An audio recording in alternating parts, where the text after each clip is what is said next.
International Women's Day is coming up this Sunday, March 8th. And to celebrate, we're going to take a look today at some famous female chefs. To help us do just that, I'm joined on the set by Joanne Carter, the co-founder of the cooking app and website True Foodies. Hi, Joanne. Hi, Jeannie. Nice to be back. Okay, today you're going to tell us about some of the world's most famous female chefs. That's right. And there are actually plenty of famous women chefs today and historically. But if we want to talk about a few that have really made a mark on the culinary world, we could start with a French chef. Her name was Eugénie Brazier. And she actually was one of the first chefs to ever get 3 Michelin stars for her restaurant La Mère Brazier in Lyon way back in 1933. And then subsequently, she got another 3 Michelin stars for her second restaurant. And she then held the record for the chef with the most Michelin stars all the way up to 1998 when she was surpassed by Alain Ducasse. That's incredible. I had never even heard of her. All right, who are some other groundbreaking women? Yeah, so you probably have heard of Alice Waters, who is famous for creating California cuisine. And she actually took a trip to France in 1964, and when she was here, she fell in love with how people cooked with fresh produce and local produce. So when she went back to the States, a couple of years later, she opened her groundbreaking restaurant, Chez Panisse, where she started cooking with organic, local produce.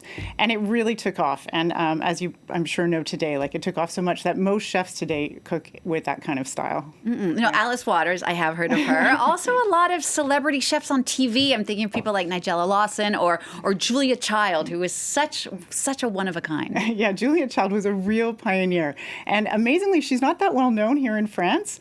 But in America, of course, she's absolutely famous. She was one of the first female chefs on TV. And her TV show, The French Chef, inspired generations of people to try cooking French cuisine. I certainly remember watching Julia Child as a child with my own mother. Okay, you're going to show us today how to make the dish that was said to have inspired Julia Child to start cooking. That's right. So the first dish she tasted in France was sole meunière, and she loved it so much that set her on the road of becoming a chef and learning all about French cuisine. All right, let's go. Yeah, sure. So we start out by taking a frying pan and heating that on medium heat, and then we add 2 tablespoons of peanut oil. We're going to get our video here. There we go. And then the next step is to take your sole, which you've asked your fishmonger to prepare for you, so taking the skin off, and you dip that in a cup of milk, and then you dip that in some flour. Make sure it's really nicely covered by the flour. And then the next thing you do is add 4 tablespoons of butter to your frying pan and lay the sole on top of that. That's a lot of butter. It is. There'll be even more later.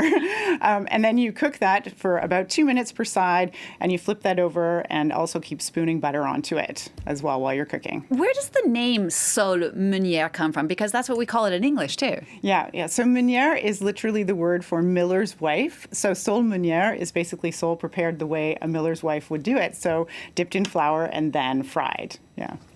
Okay, so once your sole is ready, you take it out, you remove it to a warm plate, and you squeeze the juice of half a lemon on top of it and season it with salt and pepper.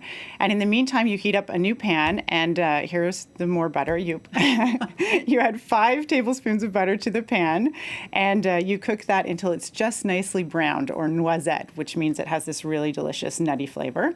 And then when that's done, you spoon that over your sole, and then you can garnish it with parsley, you can add some vegetables on the side, or you can just eat it straight the way Julia Child did, followed by a nice green salad. Yeah, you definitely need a green salad with all of that butter, but that looks so goody. All right, so that's the dish that actually inspired Julia Child to become a chef? Yes, so she landed in France with her husband Paul in 1948, and on their way to Paris, they stopped in Rouen at an auberge, one of the oldest auberges in France, called La Couronne, and they had a lunch there, and part of the lunch was sole meunière, and Julia Child actually said it was the most exciting meal of her life.